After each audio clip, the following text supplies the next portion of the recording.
Bonjour à tous et bienvenue à ce Club Immo by La Française. À la croisée des chemins entre la colocation, la résidence étudiante et la résidence hôtelière, le co-living s'installe progressivement dans le paysage résidentiel français. Effet de mode ou tendance de long terme? Pour répondre à cette question, j'ai le plaisir d'accueillir sur ce plateau le point de vue investisseur et le point de vue exploitant. Côté investisseur, Leslie Villade, bonjour. Bonjour. Leslie, tu es la directrice des investissements et en charge du développement institutionnel immobilier à La Française. Benjamin Frangé, bonjour. Bonjour. Benjamin, tu es directeur investissement adjoint à La Française. François Rode, qui est l'associé fondateur de Colonise, nous rejoindra un peu plus tard. Vous avez la possibilité de poser vos questions directement sur le chat et à la fin de ce webinaire, nous pourrons y répondre. Alors, Leslie, je me tourne vers toi pour la première question. On a une inflation qui reste extrêmement élevée depuis un certain nombre de mois. On a également les banques centrales qui continuent leur resserrement monétaire avec la Banque centrale européenne qui a notamment augmenté ses taux directeurs la semaine dernière, ce qui a un impact bien évidemment sur le marché de l'immobilier. Est-ce que tu pourrais revenir sur ce qui s'est passé sur le premier trimestre en termes de volume d'investissement ? Alors, on constate maintenant depuis plusieurs mois que le marché de l'investissement est entré dans une période d'ajustement. Alors, du fait d'une modification du contexte macroéconomique, tu l'évoquais, mais également du fait d'une modification de nos repères liés à une évolution des usages. Et bien qu'on observe un ralentissement du rythme des transactions, moins 26% sur le T1 2023 en comparaison du T1 2022, certains actifs tirent leur épingle du jeu et notamment ceux présentant un profil défensif. Et je pense notamment aux actifs de santé, au bureau parfait lorsqu'il est de petite taille, mais également au résidentiel géré. Et cela lorsqu'ils sont comme je disais, de volume globalement inférieur à 50 millions d'euros et qu'ils présentent des caractéristiques techniques et environnementales excellentes. Si on approfondit un petit peu l'analyse, on constate que le co-living, lui, poursuit sa croissance avec 157 millions d'euros transactés au T1 2023 à mettre en regard des 291 millions d'euros pour l'intégralité de l'année 2022. Donc, si je comprends bien, on a des volumes d'investissement en baisse. Néanmoins, certaines classes d'actifs tirent son épingle du jeu, notamment tout ce qui est classes d'actifs plutôt résilientes. Du coup, pour quelles raisons aujourd'hui l'immobilier reste, à ton sens, un placement qui reste attractif ? Alors, les raisons de l'attractivité de l'immobilier sont multifactorielles, mais si je devais me concentrer sur trois raisons, j'évoquerais la demande, le modèle économique et l'offre. Si l'on revient sur la demande, il y a une impérative nécessité de répondre à de nouveaux besoins.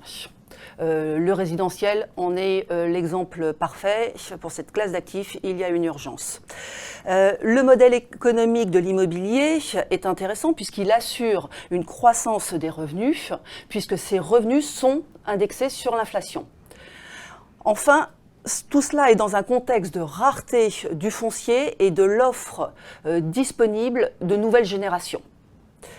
Et tout cela en fait dans un contexte de polarisation des marchés locatifs. Donc pour ces actifs recherchés, on est face à une distorsion entre l'offre et la demande qui entretient l'attractivité.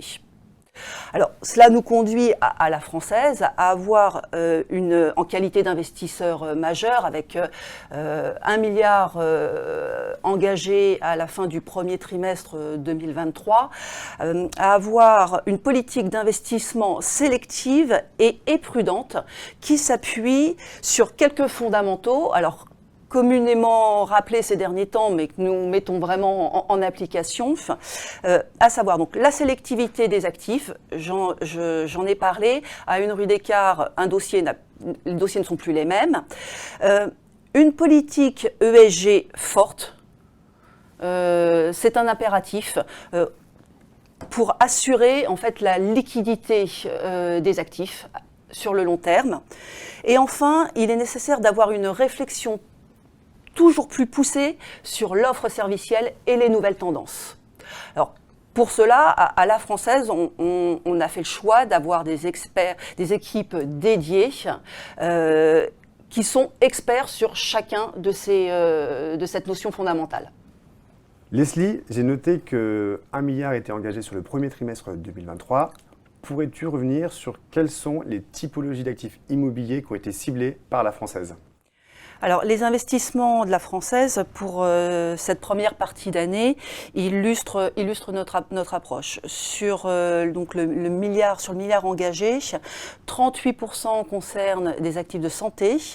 Le bureau représente 25% de l'allocation. Alors, ce pourcentage devrait quand même être revu à la hausse pour l'intégralité de l'année.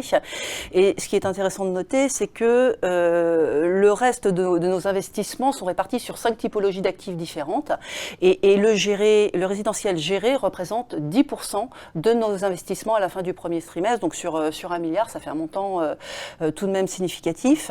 Alors tous ces actifs rentrent complètement dans notre politique d'investissement et sont tous passés au crible de notre direction ISR. Nous n'avons pas un dossier qui passe en comité d'investissement sans l'aval de l'ISR. En synthèse, nous avons la conviction que les acquisitions doivent répondre aux macro-tendances, parmi lesquelles nous retenons à la Française la transition énergétique, je viens d'en parler, c'est incontournable, la métropolisation, qui fait qu'il y a une focalisation des locataires et des investisseurs sur les actifs offrant centralité et accessibilité. La flexibilité est nécessaire avec un objectif de recherche d'adaptabilité maximale, et ça, quelle que soit la classe d'actifs. Et enfin, je citerai vraiment l'évolution démographique qui amène à des besoins croissants à la fois en quantité, mais également en qualité et en diversité. Et ce nouveau paradigme, notre conviction, c'est que le co-living est en mesure de répondre à chacun de ces fondamentaux. Ok, merci Leslie. Donc, identifier la tendance de long terme, la transformer en opportunité d'investissement en ciblant la classe d'actifs la plus pertinente d'un point de vue immobilier. Si je regarde un petit peu ce qui s'est passé par le passé, on avait la transition énergétique qui a commencé, en tout cas on a commencé à en entendre parler côté institutionnel à partir de 2008 avec le Grenelle de l'environnement. À ce moment-là, la Française s'est positionnée extrêmement rapidement sur des actifs immobiliers avec des certifications. Tous les investissements qui ont été faits dans ce fonds institutionnel étaient labellisés hautes normes environnementales. On a été précurseur sur cette segmentation de produits. On a lancé 2 millésimes. Une deuxième tendance sur laquelle s'est appuyée la Française, c'était le vieillissement de la population. Le vieillissement de la population sous 2 angles. Le premier angle à travers la résidentielle service senior pour justement identifier très clairement les personnes qui étaient encore indépendantes mais qui ne souhaitaient pas partir forcément aux EHPAD. Et on a également lancé un autre fonds de place qui était le résidentiel viager autour de 2 millésimes. Aujourd'hui, notre conviction à la Française, c'est le co-living. Le co-living s'appuie sur des grandes tendances. Et justement, Leslie, la prochaine question est pour toi. Sur quelle grande tendance s'appuie sur le co-living ? Alors là encore, on va se rapprocher des chiffres. Entre le début des années 90 et 2019, on observe un accroissement très significatif du nombre de personnes vivant seules, avec un accroissement de plus de 80% en 30 ans, donc soit quasiment le double. Et si on se projette sur les années à venir, la tendance va se poursuivre et les projections prévoient que un ménage sur 2 serait composé d'une personne seule. Si l'on regarde la partie gauche du graphe, on voit également une décroissance régulière du nombre moyen d'occupants par résidence principale. Autre élément intéressant, illustré alors peut-être sur la slide suivante, c'est que ce phénomène touche toutes les classes d'âge. un peu, voilà, intuitivement, on aurait pu penser que l'isolement ou le fait d'être seul concernait plutôt les très jeunes, voire les très âgés. Mais quand on regarde ce graphique, on voit que ça touche vraiment toutes les classes d'âge, des 20 ans jusqu'à 65 ans et plus, avec une progression qui est globalement similaire en fait pour tous. Donc cette situation engendre une diversification du profil des ménages et on observe des rythmes de vie extrêmement hétérogènes, avec l'essor de nouveaux modes de consommation. La consommation partagée est tendance. On a tous en tête tous les mots en co, rentrés il n'y a pas si longtemps que ça dans le dictionnaire. Donc le coworking, le covoiturage, le co-living en font partie. Et voilà, et comme ça on pourrait s'amuser à faire un petit jeu. Il y en a d'autres encore. Et donc, ces évolutions démographiques et culturelles génèrent de nouveaux besoins au sein du parc résidentiel, avec un marché qui est confronté à de très nombreux challenges. Déjà, il y a une pression sur les loyers qui est considérable, avec une augmentation de plus de 3% en moyenne sur les principales métropoles. Tout cela dans un contexte de déficit chronique de la construction. Les annonces du Conseil national de la refondation qui ont eu lieu après quand même des mois même de travail ont fortement déçu les acteurs du marché et a priori il n'y aura pas de choc d'offres à court terme. Autre élément intéressant, je parlais des évolutions culturelles, c'est que aujourd'hui, il y a une mobilité des salariés et notamment des jeunes qui est toujours plus importante et qui crée un besoin de logement supplémentaire. Les données nous indiquent que 20% des candidats déménagent dans une autre région pour une prise de poste. Autre élément qui accentue la demande, c'est une hausse continue du nombre d'étudiants, multiplié par 2 sur 20 ans, avec à l'intérieur de ce segment une progression très très forte des étudiants étrangers. Autre élément, l'explosion du nombre de créations d'entreprises individuelles. Donc tous ces éléments-là génèrent de la demande supplémentaire. Et autre phénomène, c'est qu'on observe un sentiment croissant de solitude. Le chiffre est assez édifiant. 36% des citadins seraient concernés par ce sentiment de solitude. Alors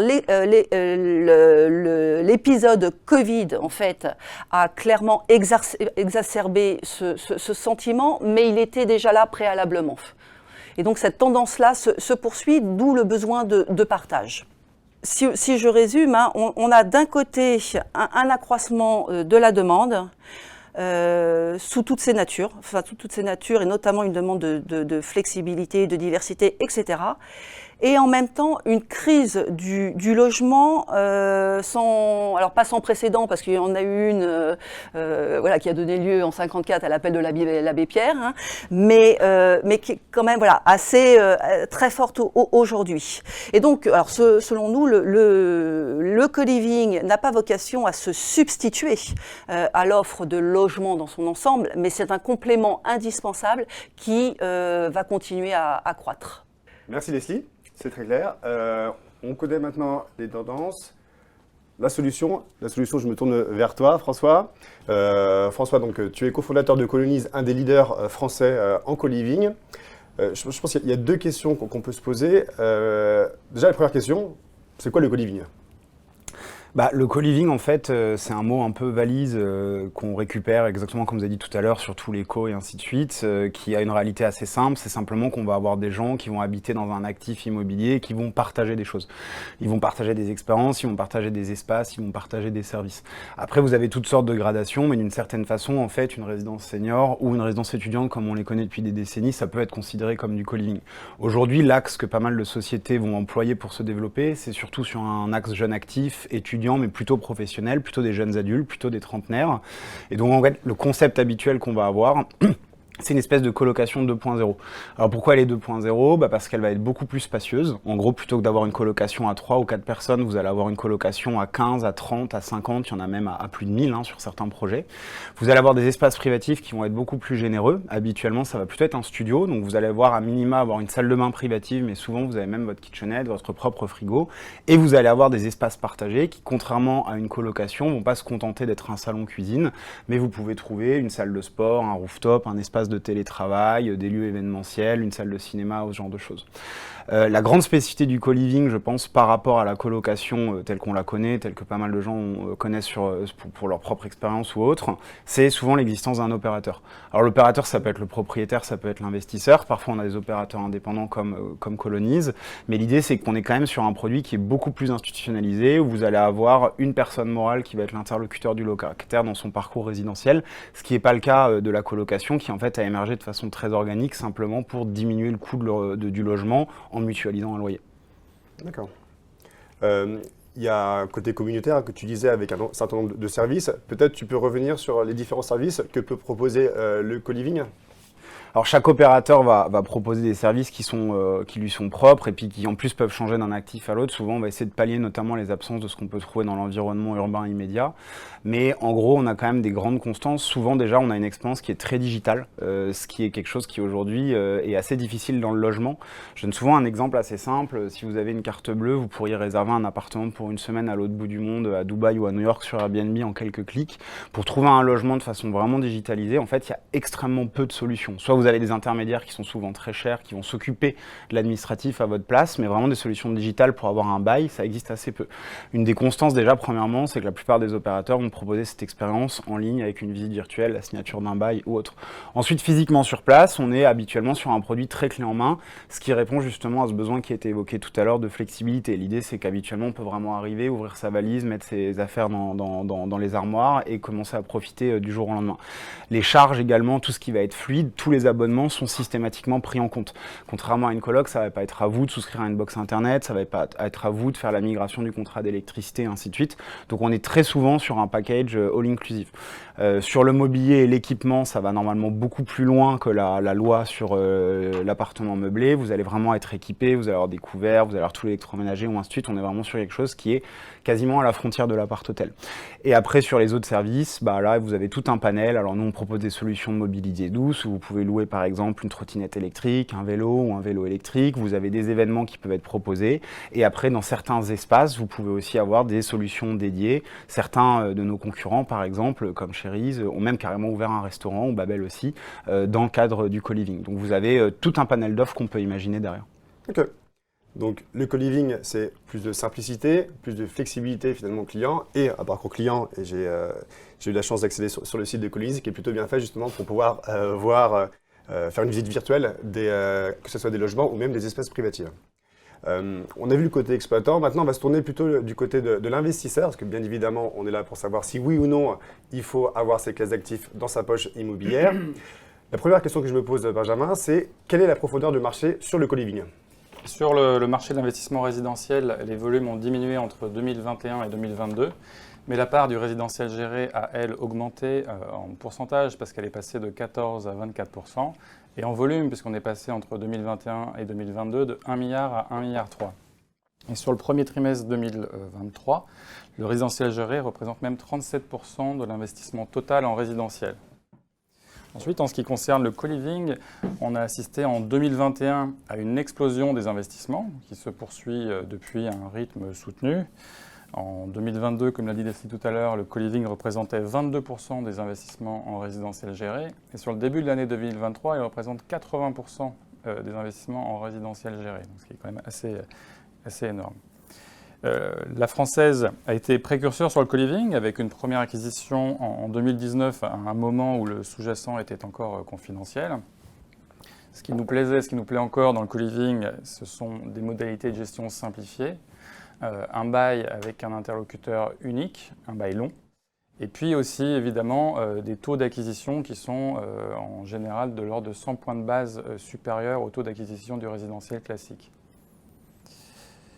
Peut-être quelques chiffres importants sur le co-living à garder en mémoire. Donc aujourd'hui, parce que c'est des chiffres qui vont bouger évidemment, on a 70 exploitants de taille très variée avec des business models assez différents. On a près de 10 000 places existantes. Là c'est pareil, ça va évoluer rapidement parce que la demande progresse chaque année de 20% et les exploitants ont beaucoup de projets dans les cartons. Et en ce qui concerne le loyer, on a un loyer moyen de 733 € qui est très attractif par rapport au résidentiel classique étant donné les services apportés. Mais il y a quand même une grosse différence entre Paris et la grande banlieue ou Paris et la province sur les loyers. La sélection de l'exploitant est clé, hein, clairement, lorsqu'on va se positionner sur le co-living.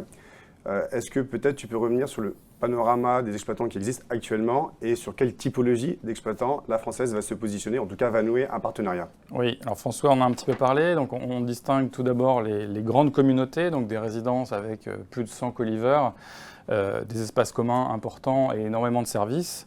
Ces résidences sont gérées par des opérateurs maintenant établis, Colonize, Cherise, Babel, Clé. On a ensuite des résidences intermédiaires qui sont de taille un peu plus modeste, qui sont un peu les mêmes, en plus petites, avec les mêmes opérateurs. Et enfin, on a une troisième catégorie qui est quand même assez différente, parce que là, ce sont du co-living, mais pour entre 10 et 15 personnes en moyenne, soit dans des très grands appartements, soit dans des maisons avec jardin. Et là, on a des opérateurs un peu plus spécialisés comme la Casa, ou d'autres comme Colonize qui est présent sur tous les segments. Et à la Française, historiquement, nous, on s'est concentré sur les grandes communautés pour avoir un bail avec un opérateur bien établi, capable de donner des garanties financières solides pour nos clients institutionnels pour la garantie du paiement des loyers. Et comme le disait Leslie tout à l'heure, nous sélectionnons les actifs qui cochent toutes les cases de nos convictions immobilières et surtout qui répondent aux derniers standards ESG. Ça, c'est très important pour nous.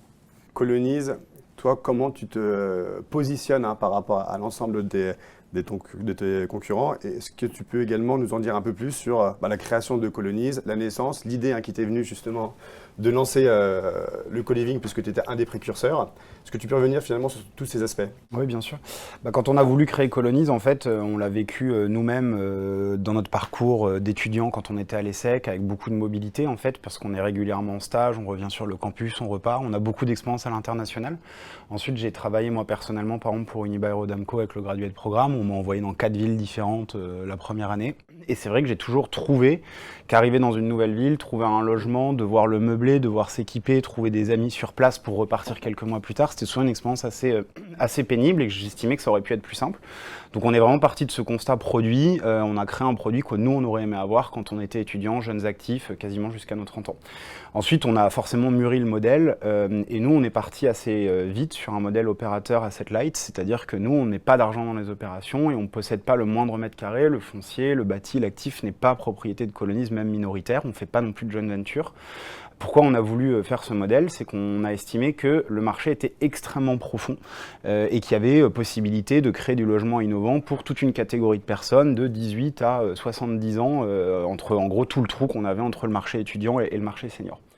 La scalabilité, c'est quelque chose qu'on a vu comme quelque chose de clé et dès le départ, on a voulu s'associer avec des investisseurs très institutionnels. On a eu la chance d'avoir la Française à nos côtés quasiment depuis le début. On travaille aussi beaucoup avec la Caisse des dépôts, avec Inly, avec Covea, avec Primonial, avec toutes sortes d'institutionnels de premier plan. Et l'idée qu'on a voulu derrière, c'était de leur proposer en fait une plateforme de services à destination des investisseurs immobiliers. Alors qu'est-ce que ça veut dire? Ça veut dire simplement qu'en fait on comprend leurs besoins d'investisseurs et derrière on leur simplifie le déploiement de leurs fonds avec une buy box, c'est-à-dire des critères d'investissement qu'on va co-définir ensemble, qui vont répondre à leurs attentes de retour, de TRI, leur stratégie d'exit et des produits qui ont un bon risk-reward qui va répondre à leur stratégie. Ce qui fait que derrière en fait on se retrouve sur toute la chaîne. On a des investisseurs comme la Française qui valorisent le fait qu'on signe un bail en état futur d'achèvement avec un taux qui est dédié, un dépôt de garantie déposé, et ainsi de suite. On a aussi des investisseurs du private equity comme LBO France qui ont constitué avec nous un portefeuille de 150 millions d'euros de maisons, donc ce qui correspond exactement à ces co-living de taille moyenne de 10 à 20 personnes sur des biens qui vont plutôt être dans le diffus qu'on va rénover. Et très récemment, on a un deal qui est assez emblématique aussi, qu'on a signé avec un fonds américain qui s'appelle Ares, qui nous ont confié 1 milliard pour là acheter carrément des lots en copropriété, donc des appartements qui existent dans le diffus, dans des copros, qu'on va rénover énergétiquement, qu'on va rénover, remettre au goût du jour, et que là on va exploiter en colocation. C'est vraiment 4 chambres, salon, cuisine, salle de bain partagée, avec une gamme de prix beaucoup plus faible. En fait, tout ce panel d'actifs, il s'expose à la même classe d'actifs, le résidentiel. On ne fait que du résidentiel, on ne fait pas de RP, on ne fait pas de courte durée. Mais par contre, on a des stratégies d'investissement qui sont complètement différentes. Ça va de l'agrégation de portefeuilles extrêmement diffus, extrêmement agrégés, des portefeuilles un peu plus consistants avec des biens en monopropriété, ou des actifs très classiques qui sont quasiment des flagships avec une adresse, plusieurs milliers de mètres carrés et un bail. Ok, très bien. Côté La Française, on a lancé le co-living en 2019. On a effectivement certains actifs avec Colonize. Est-ce que Benjamin, tu peux peut-être revenir sur quelques exemples emblématiques qu'on a pu acquérir à La Française ces dernières années? Oui, alors tout à fait, on a quelques actifs avec Colonize, mais on avait commencé initialement avec un actif à Marseille avec Babel et un autre actif à Montpellier avec Babel, donc qui présentent la particularité d'être des actifs d'hyper centre-ville. Comme le disait François tout à l'heure, dans ces résidences, on a un bar, un restaurant ouvert sur l'extérieur, ce qui permet d'amener du public, et on a aussi un espèce de coworking dédié. Et donc on est très content de ces résidences parce que les deux pour le coup ont déjà été livrées et elles fonctionnent très bien. Donc le co-living, au contraire par exemple du senior, potentiellement ça peut être plein le premier jour. Là où sur le senior ou l'étudiant on peut avoir des périodes de ramp-up, sur le co-living on peut avoir la chance, c'est pas tout le temps le cas mais là c'était le cas. Et justement, je crois que tu as une anecdote très, très amusante sur le fait que la livraison d'un actif, dès le premier jour, tu avais 100% de remplissage. Peut-être que tu peux revenir sur cet exemple avec... Surtout sur votre actif. C'est le nôtre. Alors c'est l'actif que vous avez à droite là sur le slide. C'est une opération assez emblématique parce que c'est une reconversion de tertiaire en résidentiel. Ça aussi, je pense que ça répond à beaucoup de problématiques aujourd'hui pour réinventer la ville et créer des solutions de logement là où on manque de foncier. Donc c'est un bureau, l'ancien siège de Yahoo France qu'on a reconverti. Donc c'est une opération mixte, mais La Française s'est portée acquéreur uniquement du volume en résidentiel. Et c'est un actif qu'on a réussi à remplir avant même de le livrer. En gros, on a été contacté par l'Université américaine de Paris qui est en grande difficulté pour loger ses étudiants qui ont un profil très particulier parce que c'est des Américains, ils ne parlent pas forcément français, ils arrivent, ils n'ont pas forcément de famille, pas le bon dossier. Et du coup, ils nous ont pris en gros la totalité de l'immeuble en location pour la première année pour leurs étudiants.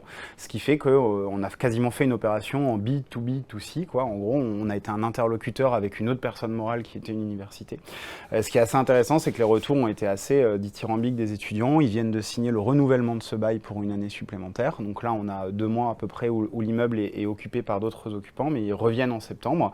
Donc c'est un immeuble où on a une occupation financière qui est supérieure à 100% par rapport au budget initial et celui qu'on avait construit avec vous, puisqu'on a des prix qui sont légèrement supérieurs à ce qui avait été prévu et on n'a jamais eu le moindre jour de vacances de l'actif. Donc ce qui montre vraiment aujourd'hui le profond besoin de ce type de produit, et là où je suis complètement d'accord, c'est que ça on le retrouve sur un immeuble assez exceptionnel, on a un rooftop, une salle de sport, on est en plein 17e arrondissement, mais sur énormément d'autres actifs, même en banlieue, on se rend compte que le ramp-up pour un remplissage est extrêmement court par rapport notamment à du senior. Aussi que le B2B finalement montait aussi en puissance avec des demandes directement qui te venaient via les entreprises pour loger des salariés par exemple. On a tout type d'entreprises, alors on a effectivement des groupes universitaires, on a pas mal de sociétés col blanc. Alors ce qui est assez amusant, c'est qu'on a des propriétaires qui sont nos utilisateurs, qui peuvent être des gens qui sont propriétaires d'une maison dans le sud ou à Paris, mais qui vont travailler 3 jours par semaine à Bruxelles et qui en fait plutôt que d'aller à l'hôtel, vont plutôt valoriser d'avoir un studio, de pouvoir laisser des vêtements, laisser un livre, ne pas mobiliser l'assistant ou l'assistante pour faire des réservations d'hôtel, pouvoir rester ou même le week-end et ainsi de suite. Et le fait est que le soir, ils se retrouvent dans une communauté avec d'autres jeunes où ils peuvent boire un verre, regarder la télé, avoir une discussion. Ils ne sont pas seuls dans le lobby d'un hôtel à pas savoir quoi faire. Donc ça, c'est quelque chose qu'on voit beaucoup sur des commuters. Mais de l'autre côté du spectre, on a aussi des sociétés qui ont un énorme frein à l'emploi parce qu'ils n'arrivent pas à loger leurs salariés, notamment quand ce sont des salariés en CDD sur des missions courtes, particulièrement dans l'hospitality, dans la restauration ou dans l'hôtellerie. Et on a des très grands groupes, on a un groupe de Palace parisien qui nous a réservé intégralement des actifs pour ses salariés, pour des missions qui viennent de 6 mois à Paris pour faire de l'accueil, de la restauration, et en fait qui sont logés là-dessus avec, en même temps que leur CDD, ils ont un logement. Tu nous as évoqué aussi ton expérience liée au JO. Je sais pas si on a beaucoup de demandes pour les JO. Voilà, alors, on n'a rien signé encore, mais c'est vrai qu'on a énormément de demandes pour les Ouais. JO. En fait, vous avez beaucoup de délégations nationales qui arrivent souvent 3-4 mois avant le lancement des JO, parce qu'ils ont énormément de boulot, ils ont énormément de choses à préparer. Et je pense que là, on est tout à fait dans le bon exemple de la zone grise. C'est-à-dire, en fait, quelqu'un qui arrive 5 mois à Paris pour raison professionnelle, est-ce qu'on est dans l'hôtellerie ou est-ce qu'on est dans le résidentiel? Moi, j'ai plutôt tendance à considérer qu'on est dans le résidentiel. On a un salaire, on se lève le matin, on n'est pas là pour faire du tourisme, on est vraiment là pour bosser. Je pense pas qu'on a envie de passer 4 ou 5 mois dans un hôtel. Donc, je pense que le co-living, alors nous on a une durée moyenne de séjour qui est aux alentours de 13 mois, donc les gens restent quand même plus d'un an, mais on a aussi quand même une grosse partie de la demande qui sont des gens qui peuvent venir pour un trimestre, un semestre ou ce genre de choses. Alors, en résumé, ce que je retiens de nos échanges, le co-living, pourquoi c'est une classe d'actifs d'avenir? Le premier point, c'est que ça répond à un besoin grandissant, notamment de personnes qui sont seules, qui ont besoin d'échanger, qui ont besoin de communauté, avec des spécificités bien identifiées. Le deuxième point, c'est qu'au niveau du marché de l'exploitant, on voit que le marché de l'exploitant se regroupe. De plus en plus d'acteurs arrivent sur ce marché. On a Colonize qui était un des leaders, mais il y a également des promoteurs immobiliers qui progressivement vont créer leur propre marque de co-living. Et le troisième point, tu l'as également cité François, c'est qu'on a de plus en plus d'investisseurs institutionnels qui se positionnent sur le co-living pour justement diversifier sa poche immobilière. Le point à surveiller de notre point de vue, c'est vraiment le partenariat qui va exister entre l'investisseur et l'exploitant. C'est côté investisseur, toujours sélectionner un actif immobilier pour sa centralité en cas de réversibilité. Également en prenant en compte le côté environnemental en lien avec la transition énergétique et bien évidemment la sélectivité de l'exploitant qui lui va se charger finalement de toujours identifier quels sont les services et les besoins des différents utilisateurs. Merci pour votre écoute. On va maintenant passer aux questions. Première question pour toi François. Pouvez-vous nous en dire plus sur les différents profils de co-livers ? J'en ai un peu parlé. En gros, on va avoir beaucoup de gens qui sont en recherche de flexibilité. On a des gens qui ont des difficultés de l'accès au marché du logement. Vous avez beaucoup de gens qui en fait sont des primo-résidents, comme je les appelle, donc des gens qui peuvent arriver dans la ville ou dans un territoire pour la première fois. Donc soit ces gens qui viennent de province qui arrivent en région parisienne, soit des étrangers par exemple. Mais à côté de ça, on a quand même un spectre qui est extrêmement large. Donc nous, on a des locataires de 18 à 65 ans chez Colonize. La moyenne d'âge aux alentours de 32 ans, c'est quand même là, on a une courbe de Gauss, donc c'est quand même là vraiment qu'on a la majorité de nos locataires, donc très principalement des actifs, mais c'est quand même quelque chose qui peut s'adresser à une grande partie de la population. Je souligne aussi un facteur qu'on a un peu tendance à oublier. On a aussi beaucoup de locataires qui sont en rupture amoureuse ou affective et qui, pendant 6 mois, 1 an, n'ont pas envie de se retrouver seuls, sont un peu dans une phase de transition et c'est aussi un produit qui peut répondre à leurs besoins. Une autre question pour toi, François, c'est comment fonctionne le co-living juridiquement parlant, notamment en termes des contrats de location que tu peux avoir avec tes clients ? Ça, c'est un peu un gros flou artistique. Alors, je vais me concentrer sur la France, parce que si on commence, on est aussi en Belgique, en Allemagne, il y a pas mal de pays, et chaque pays, voire chaque ville ou chaque lender a une spécificité. En France, c'est assez complexe. Donc, nous, on est parti sur un contrat résidentiel uniquement, puisqu'on n'est que sur des actifs résidentiels, on fait que de la longue durée. Donc, en fait, on signe un bail 89 meublé, habituellement, qui est somme toute assez classique dans tout ce qui va être rénové, c'est-à-dire les appartements et les maisons. Sur les opérations en build to rent, alors c'est pas exactement, il n'y a pas vraiment encore de mots comme le PVSC pour le co-living, mais bon, j'utilise souvent le BTR. Donc sur une opération, c'est-à-dire qu'on va construire avec un promoteur, qu'on va acheter avec un partenaire comme la Française sur lequel on a déposé un permis de construire. Souvent, on va s'inscrire en résidentiel géré, donc logement foyer ou bien hébergement quand c'est prévu dans le PLU local. Et auquel cas, là, on va avoir accès à un autre contrat qui s'appelle le contrat de résident, qui est en fait le contrat, le même contrat que vous allez signer souvent en résidence étudiante ou en résidence senior, qui est un contrat qui impose la souscription à un pacte de services, qui impose le respect d'un règlement intérieur et qui impose certains critères. C'est-à-dire que vous avez le droit d'être discriminant dans une résidence senior ou dans une résidence de co-living en écrivant que vous ne voulez pas de famille avec enfants dans un studio de 18 mètres carrés, que vous n'avez pas le droit d'avoir un chien, ça vous avez le droit d'être discriminant dans les critères, ce qui n'est pas tout à fait le cas dans un bail 89 classique. On va prendre encore deux questions et après on vous laissera partir. Côté investisseur, tiens, Quel est le taux à l'acquisition regardé par les équipes d'investissement? Tu parlais de 100 BP Oui. par rapport au résidentiel classique. Oui, alors la réponse est compliquée parce que les taux sont assez hétérogènes. Je pense qu'il faut retenir, c'est que le co-living est avec le tourisme la classe d'actifs qui résiste le mieux à la crise. Et nous, on estime que l'augmentation des taux est de l'ordre de 25-50 points de base pour le co-living depuis un peu plus d'1 an. Je pense que c'est vraiment les deux idées à retenir parce qu'après, entre Paris et une ville de province, les taux n'ont rien à voir. Donc c'est compliqué de répondre en termes de taux. D'accord. Tu t'es pas mouillé. Merci Benjamin. Et la dernière question. Avez-vous un fonds d'investissement dédié à la thématique du co-living? Alors je me tourne vers toi Leslie. Alors, non, on a du co-living dans un de nos fonds, mais par rapport à nos exigences d'investissement, on a préféré assurer une diversité en fait de sous-jacents, en adressant plusieurs différentes typologies gérées, mais pas avoir un fonds dédié au co-living. On aime bien choisir nos actifs un par un, on n'aime pas trop la logique de portefeuille, donc par rapport à ça, voilà, on n'a pas souhaité lancer un fonds dédié co-living, mais on a un fonds dans lequel il y a du co-living. Merci Leslie. Merci à tous et merci encore une fois d'avoir participé à ce webinaire. Vous allez recevoir un mail dans lequel vous pouvez retrouver la présentation ainsi que la vidéo. Vous allez également recevoir un QCM sur lequel vous pouvez vous positionner pour savoir quelle est la thématique que vous souhaitez qu'on aborde tous ensemble à l'occasion de ce prochain Club IMO. Je vous remercie beaucoup, passez une bonne journée, au revoir. Au revoir. Merci. Merci.